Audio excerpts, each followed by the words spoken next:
শ্রী গুরু নিতাই গৌর সীতানাথ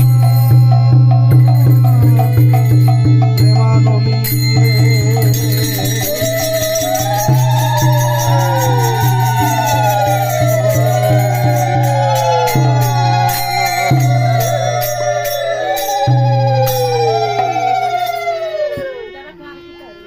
দামোদর মাস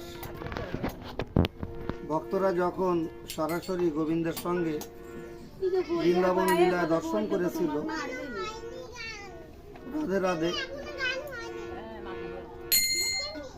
লীলায় ভগবান যখন বিচরণ করে বেড়াচ্ছে এই কার্তিক মাসে, সখারা সখীরা দেখেছে অপরিচিত